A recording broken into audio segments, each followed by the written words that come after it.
Chers paroissiens, chers amis, la liste fédérative de lecture quotidienne nous propose aujourd'hui cet extrait de l'Évangile selon Jean, chapitre 10, versets 24 à 30.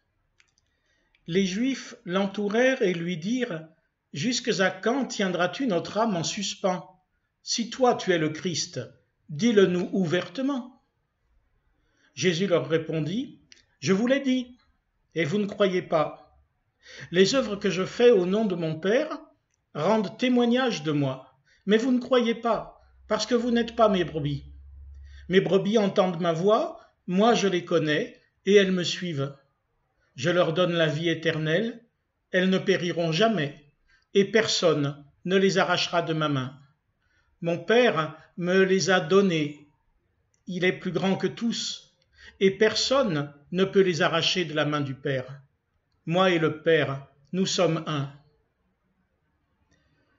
Un avertissement, une déclaration d'amour et une promesse. Un avertissement. Il y en a qui ont entendu Jésus dire qui il est, ce qu'il est pour nous, qui ont vu ce qu'il fait et qui pourtant ne croient pas, n'ont pas confiance. Que leur faudrait-il de plus ? Ils ne se laisseront pas persuader même si quelqu'un ressuscitait d'entre les morts. Aujourd'hui, les gens ont la Bible dans toutes les langues, le livre le plus vendu au monde, le plus lu.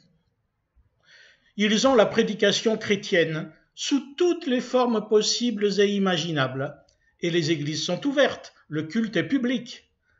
Ils ont les témoignages des chrétiens qui parlent de ce que Dieu, en Jésus, par son esprit, a accompli dans leur vie.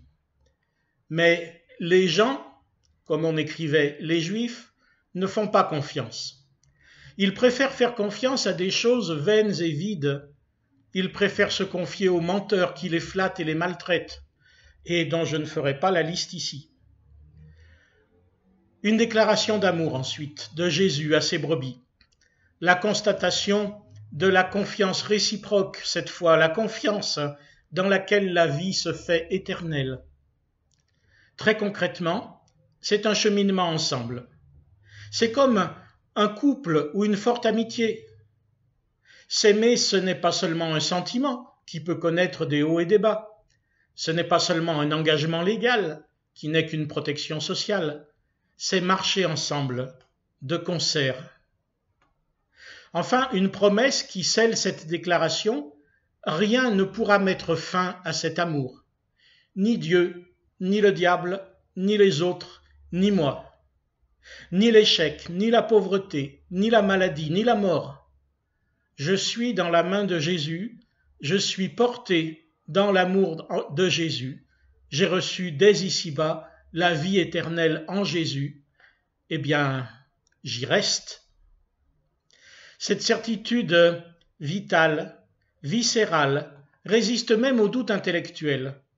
Jésus a promis, lui fais-je confiance ou non ? Si le mot foi signifie confiance, ça n'est pas pour rien. La foi, ce n'est pas ma confession, c'est celle de Jésus. L'amour chrétien, ce n'est pas ce que je fais pour lui, c'est ce que lui fait pour moi et pour nous autres. La persévérance de Jésus permet et garantit la mienne. Elle me garantit même qu'il me repêchera si je tombe et me noie. Que je le comprenne ou pas, que je m'en estime digne ou pas, que je m'en réjouisse ou même m'en révolte, le Christ poursuit et poursuivra par son esprit la route qui est la mienne, qui est la nôtre. Il me tient par la main, il me tient dans sa main. L'Éternel est pour moi, je ne crains rien, que peuvent me faire des hommes ? Bonne semaine, fraternellement.